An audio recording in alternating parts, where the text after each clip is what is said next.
গ্যাসের আগুনে একটা বেগুন পোড়ালেই যদি এমন স্বাদ পাওয়া যায় যেটা গরম ভাতের সাথে পুরো প্লেট শেষ করে দেবে। তাই আজ বানাচ্ছি খাঁটি বাঙালি স্টাইলের ধোয়া ওঠা বেগুন পোড়া।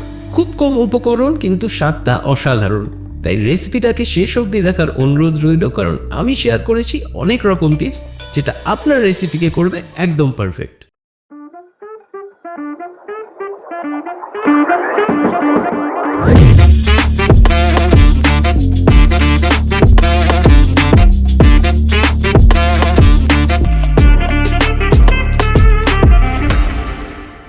প্রথমে একটা বড় বেগুন নিন আর বেগুনটির গায়ে একটি নাইফের মাধ্যমে হালকা স্লিট করে অর্থাৎ ছিদ্র করে ঢুকিয়ে দিন রসুন আর কাঁচা লঙ্কা।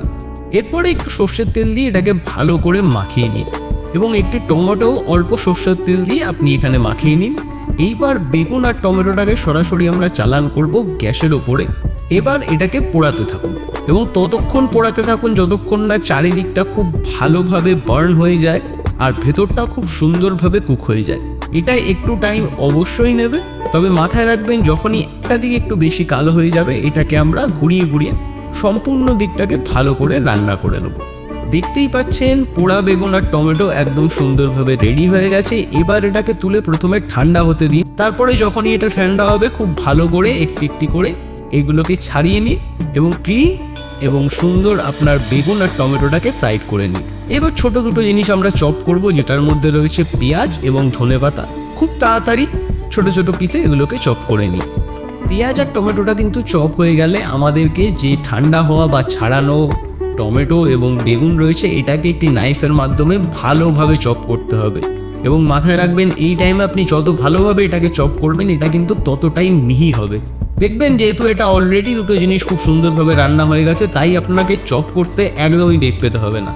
এইবার একটি প্যানের মধ্যে আমরা অ্যাড করব সর্ষের তেল। তো যখন গরম হয়ে যাবে তেলটা আমরা অ্যাড করে দেবো কিছুটা কালো সর্ষের দানা। দিলেই দেখবেন এগুলো এখানে নাচতে শুরু করেছে। প্লাস আপনিও তাই নাচতে নাচতে এই বেগুন আর টমেটোর কুচিটাকে ঢেলে দিন এই মিক্সচারের ওপরে এবং একটু হাই হিটেই ভালো করে এটাকে মিক্স করুন। এই অবস্থাতে আপনি সামান্য চিনি আর সামান্য লবণ যোগ করে দেবেন এবং যখনই দেখবেন এটা ভালোভাবে রান্না হয়ে এসছে, অয়েলটা এটার থেকে সোক করে নিয়েছে, এইবার গ্যাসটাকে অফ করে আমরা উপর দিয়ে অ্যাড করব কাঁচা পেঁয়াজ আর ধনেপাতা। এইবার আমাদের লাস্ট স্টেপ যেটা সব থেকে ইম্পর্টেন্ট সেটা হচ্ছে সামান্য কাঁচা সর্ষের তেল উপর দিয়ে ছড়িয়ে দেওয়া, যেটা আপনার বেগুন পোড়াকে একটা অন্য মাত্রায় এনে দেবে। ব্যাস, এবার একটি প্লেট নিয়ে গরম গরম ভাত বা রুটি যেটা আপনার পছন্দ সেটা দিয়ে লেগে পড়ুন। বিশ্বাস করুন এই স্টাইলে বানালে একবার খেলে আবার চাইবেনই। আর যদি এরকম সহজ অসাধারণ বাংলা রেসিপি দেখতে চান তাহলে ভিডিওটাকে অবশ্যই লাইক করে ফলো করতে ভুলবেন না। Happy cooking.